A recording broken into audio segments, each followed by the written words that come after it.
Back by popular demand, today I'm sharing 10 more woodworking basics that every woodworker should know. In a previous video, I shared 15 woodworking basics and you've asked for more, so here we go. If you haven't already seen the first basics video, I really recommend that you watch that one first and I'll link to it down below. Alright, let's kick it off with number 1. Now you may be thinking this one's a bit too basic, but I think it's worth covering quickly. When I was first starting out, I avoided swapping out blades as much as I could because I feared the frustration of maybe not being able to get that blade loose and also worrying that I wouldn't put the new one back on tight enough and thinking it might come loose and fly off. I know it sounds totally crazy, but I'm sure at least some of you can relate. If you're in that situation, here are 2 tips to help put your mind at ease. First off, let's talk about which direction to loosen any blade, whether it be a table saw blade, a miter saw blade, or a circular saw blade. Common practice is to always loosen the screw or nut going counterclockwise, same as you would unscrew a jar or remove a screw. But when it comes time to change your saw blade, it may be stuck on so tight that you may start to question which direction you're really supposed to be going in. If you find yourself questioning which way to go, here's a simple rule. Nuts will always loosen in the direction that the blades rotate. Let me repeat that. To loosen a nut, always turn it in the same direction as the blade would turn when the saw is operating. This brings me to my second point, which should help put your mind at ease about blades potentially coming loose and flying off.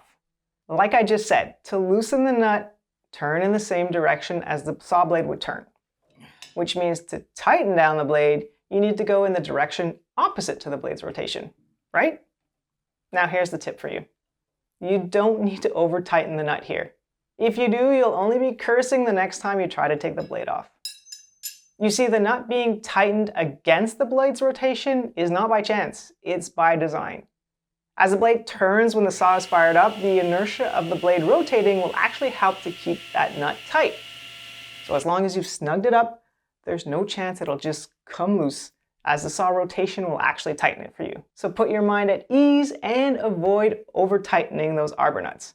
Just give it a little tug to make sure that it's secure, and that's enough. You'll thank yourself the next time you need to change that blade. The next one is a really simple tip, but really something every beginner woodworker should know. Very often we need to find the center of a board. The tendency may be to pull out a ruler and measure, then divide by 2. Seems straightforward enough, right? That's all good when you're dealing with numbers that are easy to divide by 2. But what if your board is, say, 3 7/16? Do you really want to do that math? Instead, there are a few easy tricks that you can use to find the center of any board. First, grab one of these self-centering scribing tools. It's super easy to use. Just stick a sharp pencil in the center of the hole, then place the scribe onto your board and twist it until both of the stops hit the side of the board. Keeping that position, simply run the scribe along the board and voila, perfect center. Now this tool is especially useful when you're trying to find half the thickness of a board. Say for example that you want to make half lap joints and you only want to cut half the way through. Obviously it won't work so well for a wider board like, let's say this one though. So another method that you can use for wider boards is this. First, use a speed square to draw a line across the width of the board. Holding it in place, draw the 45 diagonal across. Now flip the square around and line up the 90-degree edge with the line you drew, then draw the diagonal across again. X marks the spot, and that's the center of your board. It's that simple. On an even wider panel, say that's bigger than your speed square, here's another method. Grab a ruler or a tape measure that's wider than your board, and pick 2 even numbers that can hit both edges of the board at the same time. Say 12 and 2 in this case. The difference between those numbers is 10, so half of that would be 5. So I'm going to make a mark at 5, and that should be the exact center of this board. So there it is, 3 easy ways to find the center of a board without doing any math. If you want to grab one of these little center scribes, I'll leave a link to it down below. Okay, forgive my title here. I know it's a bit weird, but I tried to come up with a general sort of rule that'll help you to prevent kickback. You see, whenever you're cutting something at the table saw, that piece of wood that's stuck between the blade and the fence is at risk of kicking back. What that means is that the tip of the blade could catch it and send it shooting back at you with significant force, enough to seriously injure you in some cases. That's why you'll often hear that when cutting at the table saw, you should never stand directly behind the blade. Instead, you should always be slightly off to one side so that you're not in the direct path behind the blade in case kickback does happen and something comes shooting back at you. It also goes without saying that you should always have a riving knife installed when using a table saw. Using a table saw without one is like driving a car without brakes. Sorry, I know that's a bad metaphor, but you get the point. I'm not sure that I really abide by that rule though, not standing directly behind the blade, and here's why. Whenever I make a rip cut, I'll usually use a hold down stick or a push block of some sort to push the workpiece through. I do this to keep my fingers safe, yes, but there's also another key reason. By doing so, I'm also holding the piece down, which will limit the risk of kickback because I have better control over the stock. Using a push block like this one, or even a homemade push stick, allows me to apply pressure downwards towards the table and also up against the fence, so there's virtually no risk of the wood coming back at me. It can be kind of awkward to use a push block like this without standing behind the blades, so that's typically why I don't stand to one side. Maybe I do stand off to one side after all, which is always better. Now, kickback can also happen at the miter saw. One thing you want to avoid is lifting the blade back up after a cut while it's still spinning. The spinning teeth are more likely to catch on the board on its way up, causing kickback to occur. So instead, anytime I make a cut at the miter saw, I always wait for the blade to come to a full stop before lifting up the blade. It only takes a few seconds and makes a huge difference. Now, to make repeatable cuts at the miter saw, I'll often use a stop block, and this is where it can get dicey. Again, that piece of wood stuck between the blade and the stop block has nowhere to go and is more prone to kickback. So you want to make sure that it's secured, whether that be with your hand or the little fence clamp that comes with the miter saw. It's easy enough to hold it down when the stock is long enough, but when it comes to cutting short pieces with a stop block, this is really where it can get tricky. You can't hold down small pieces like this with your fingers. One option is to build a jig with a hold down clamp, but a better option would be to use a small crosscut sled on the table saw instead. This is a crosscut sled I made years ago specifically for cutting small parts. It's compact, so it's easy to maneuver, and it has this adjustable stop block at the back so I can make repeatable cuts. Now, you may not think so, but kickback can also happen when using a crosscut sled, specifically if you're using a stop block.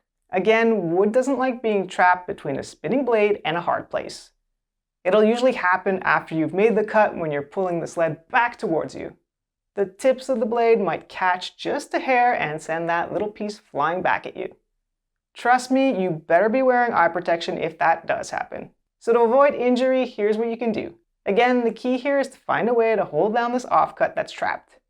Some table saw sleds integrate hold down clamps, which can be really useful for this. For really small pieces like this, I like to use a pencil with an eraser on the end. It acts as a mini push stick to keep my fingers away from the blade, but still allows me to hold down the stock. Of course, I'm not applying a lot of force here with this little pencil, so I take it a step further and will typically turn off the saw before pulling back the sled between each cut. It may be overkill, but I feel safer doing it this way rather than worrying if the wood is going to catch and at minimum scare the life out of me. So to sum it up, here's my tip. That piece of wood that's trapped between the blade and a hard place, whatever that hard place may be, whether it's the table saw's fence or a stop block on the miter saw or even a crosscut sled, it should be held down securely. This, along with other common safety practices, should help to avoid injury or ruining your workpiece due to unexpected kickback. When you go to drill a hole, the bit may want to wander. Instead of plunging right where you position the tip of the drill bit, it might skirt right over before penetrating the surface. And you end up with a hole just beside where you actually wanted it. One way to prevent this is to use brad point drill bits that have a pointy tip instead of a convex tip like regular drill bits do. This should definitely help a little. But there's a simple tool that will help ensure any drill bit goes exactly where you want it every single time. It's called an awl, or a scratch awl. That's spelled A-W-L. It's basically a really big needle with a handle on the end of it. All you have to do is just position the tip exactly where you want to drill and push it into the wood. It'll leave a small hole, and that tiny hole makes all the difference. Your drill bit will want to follow this path of least resistance and will be drawn into the hole instead of wandering. It seems mundane, but it works. Another similar tool I like to use is a center punch. This is very similar to an awl, but can be even more useful when drilling into hardwoods or harder surfaces like melamine, where it can be really hard to make a hole with an awl. A center punch is spring-loaded, so when you press it down, it'll store energy in the spring until it's eventually released like a hammer, punching into the surface. The result is the same, leaving a small indentation for the drill bit to follow. You can drill exactly where you want to, every time.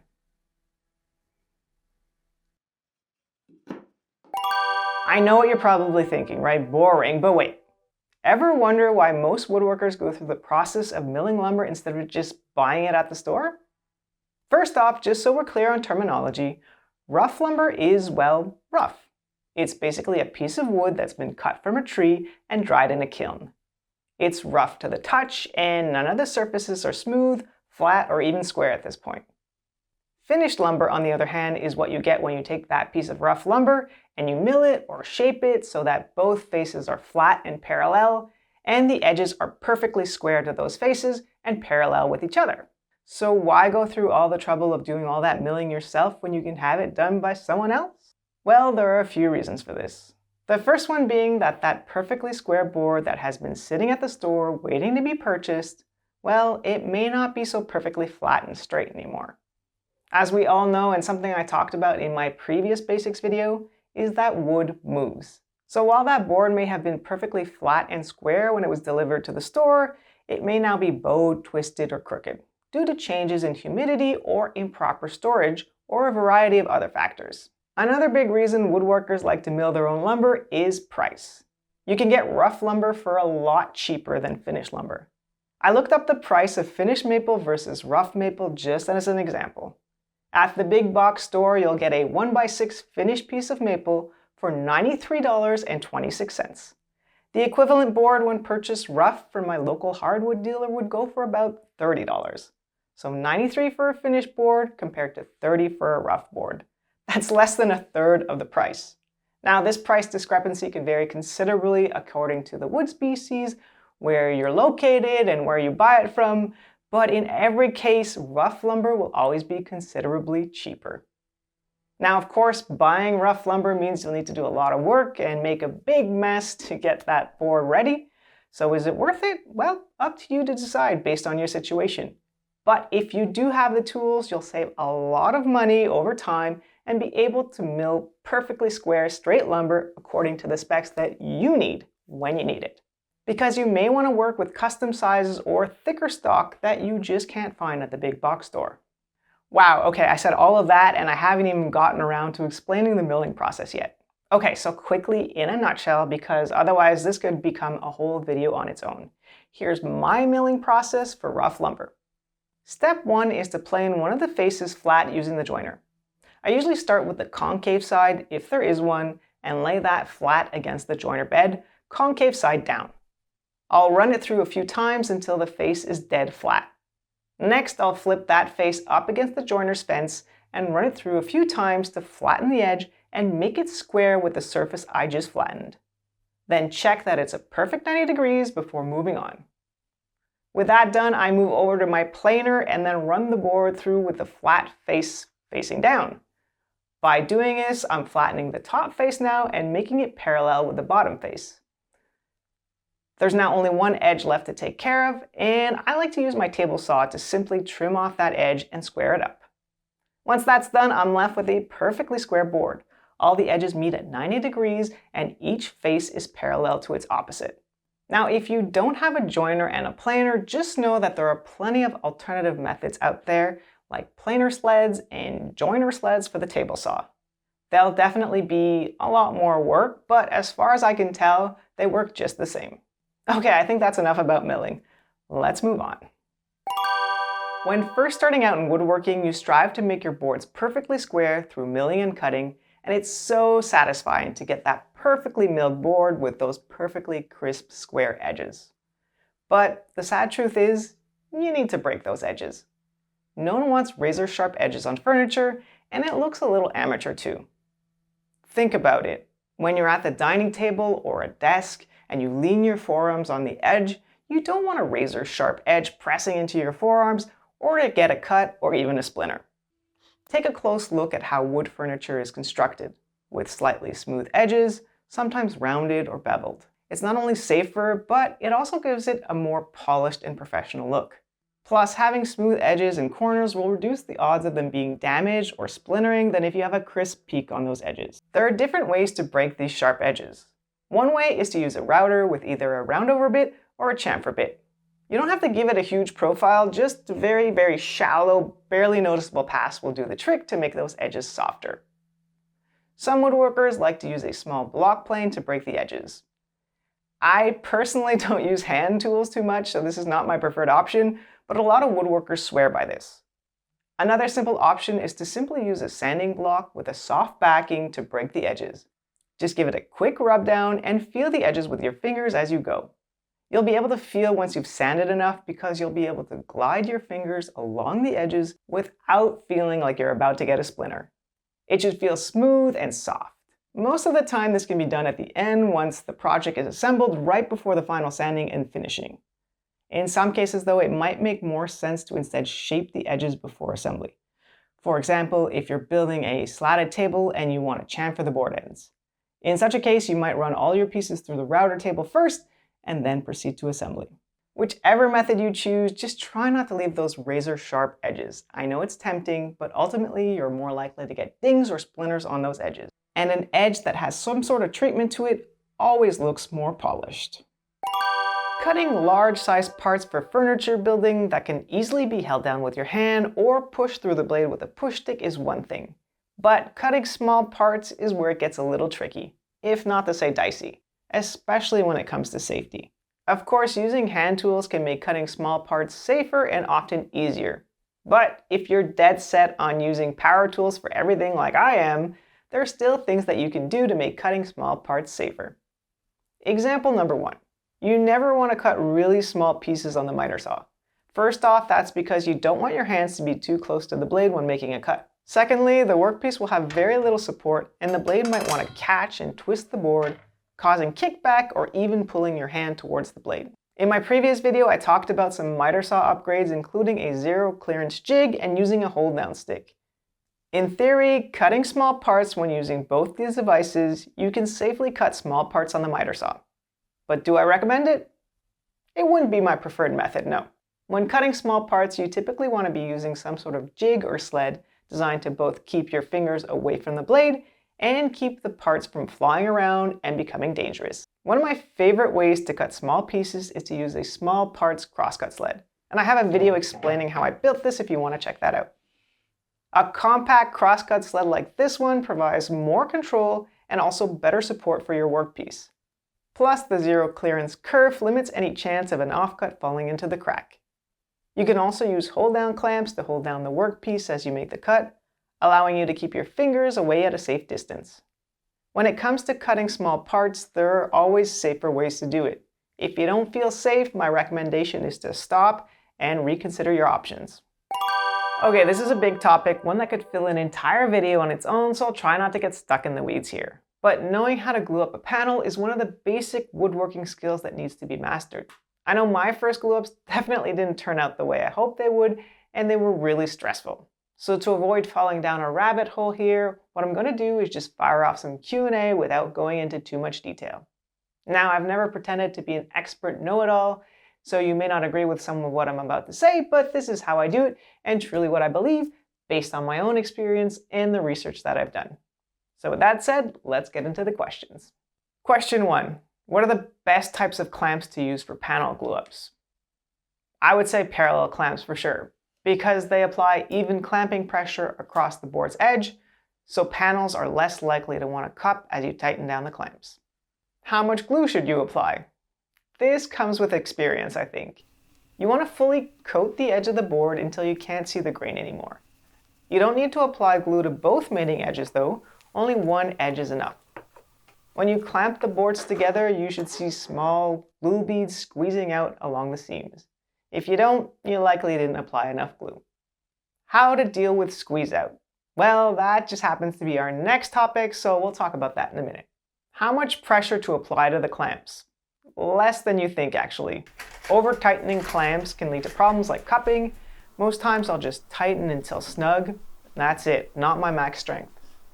How many clamps do you need? Surprisingly, the wider the boards you're clamping together are, the fewer clamps you'll actually need. The force applied by clamps covers a 45-degree angle in each direction, but as the saying goes, more clamps can't hurt. Do you need to alternate the growth rings? This still seems to be a topic of debate among most woodworkers. Some seem to think it really isn't necessary, and maybe I agree. To be honest, I try my best to alternate the direction of the rings so that they'll cancel each other out and help to keep the panel flat. But in reality, if I lay out the boards in a pattern that I think looks better in my opinion, then that's just how I'll glue up the boards. And I can't say I've really noticed any issues doing that. How to deal with stubborn boards that aren't coplanar, won't line up, etc. Well, ideally if you've done a good job preparing the lumber, this won't be an issue, but inevitably things don't go as planned once the glue comes out. You can try using your hands to force down the boards that aren't coplanar as you tighten the clamps. I like to use small clamps on board ends at each seam to help keep them aligned. And you can also use clamping cauls to force the middles flat too. Should I use biscuits to connect the boards together? No. Biscuits don't really add anything in terms of strength to the joint. Glue is plenty strong enough on its own. That being said, biscuits can help with alignment if you need to help force a wonky board into alignment. What's the most important step? I think prep is the most important. That means properly milling each board so that everything is square, and doing a dry glue up first to check that there are no gaps and the boards are lining up as they should be before you pull out the glue. Getting your clamps ready and everything you'll need before you get started to minimize the stress of a glue up. Like I said, this could be a whole video on its own, but hopefully these few tips will help point you in the right direction. Piggybacking on the previous topic, let's talk about glue squeeze out and how to deal with it. Because I'm sure most of us have been frustrated by glue ruining your stain. If you don't know this by now, let me save you the frustration and let you know that glue and stain don't mix well. What that means is that once the glue has penetrated the wood fibers, the wood won't be able to absorb the stain. So you'll end up with a botched stain job with spots that simply refuse to soak up the stain. First off, those beads of glue coming out at each seam when you tighten down the clamps, that's a good thing, and that's really what you want to see. It's a good indication that you've applied enough glue and that the joint isn't suffering from starvation, that is, not enough glue, which might affect the bond and cause the joint to fail down the line. The way I learned to deal with squeeze out when starting out was to take a rag or a blue shop towel, soak it in warm water, and wipe away all the glue while it's still wet. You'll need a few rags before you're able to mop it all up, but eventually you can get all the joints pretty clean and free of glue. That way, once it dries, you have a relatively smooth surface to deal with that just needs to be sanded and finished. If you're planning to apply stain to your project though, this method will leave you frustrated. See, even though it might feel and look like you cleaned off all the glue with a rag, some of it will have soaked into the pores, especially if you're using open-pored woods. And even if you do a great job sanding, the wood won't accept the stain, and you'll be left with a hideous looking finish. So after learning that lesson, I moved on to the next most commonly used method, and that's to let the glue fully cure without touching it. Then come back the next day with a chisel or a scraper to remove all the dry glued beads. Now, this may just be me. In fact, it's very likely that this is user operator, but I'm assuming a lot of you aren't like me and aren't masters of the chisel. All to say, using a chisel was a bit of a disaster for me. I would end up gouging the wood and just simply ruining my project. Using a scraper didn't really work so well either for me. Sometimes I'd end up gouging the wood or just really wouldn't come off, so not a great option either. But then I found the sweet spot, and this has become my favorite method for dealing with squeeze out. The key here is patience. You don't want to touch the glue at all while it's still wet. Just leave the beads alone and walk away. Pretty soon, the little beads of glue will begin to skin over and become somewhat translucent. Depending on the temperature and humidity and where you live, it can take anywhere from 30 to 45 minutes in my experience. At that point, I like to use a plastic scraper like this one so there's no risk of gouging the wood. I got this scraper from Princess Auto. It comes with a bunch of spare plastic blades and metal blades too, so you can swap them out as needed. You can test it to see if the glue is ready. If it smears, it's too soon. But if it comes off just like this, sorta rubbery, it's time. Just scrape it and wipe off the excess on a rag. Then scrape again and repeat. If you've never done it this way before, let me tell you, it's so satisfying. Once you're done, you'll have a clean surface without having all that glue trapped in the pores. So do you always have to use this method? No! If you're not planning on using stain in your project, by all means just wipe off the glue while it's wet with a damp rag if that's what you prefer. But if you're planning to stain your project, why not give it a try? Okay, this one may seem really obvious, but we are here to talk about basics after all. That fresh, expensive piece of wood that you just bought at the store, don't take for granted that the full length of the board is usable material. More often than not, you'll need to trim off the ends of the board. And if you're not already doing that, well, maybe you should be. There are two main reasons for this. The first reason being that if you put a square to the end of a board, you'll often be surprised to find that it's not as square as you might have expected. This is especially true if you're dealing with dimensional lumber like 2x4s or 2x6s, and also rough cut lumber too. But even finished lumber isn't without risk, and for that reason you'll need to trim off the end of most of the boards you buy in order to square them up. Another reason for chopping off the end of a board is checking, and that's when a board starts to split or crack down the middle on the ends. It happens a lot with boards as they start to dry out. The exposed ends dry faster than the rest of the board, which leads to cracking. When that happens, it's simply best to cut off the affected section at least a couple inches past the end of the crack where the wood is fully intact. I once read a tip to first cut off the part of the board that has a visible crack in it, then cut another piece that's about 1 inch wide and try to snap that apart using your hands. If it breaks, cut another small piece and keep going until you're unable to break it. That's when you'll know that you've reached sound wood. So just keep in mind that that full 8-foot length of lumber or whatever the length of your board might be, might not all be usable, as you'll need to trim off the ends to eliminate parts with checking and to square them up. So that's it for this one. Thanks for watching and see you next time.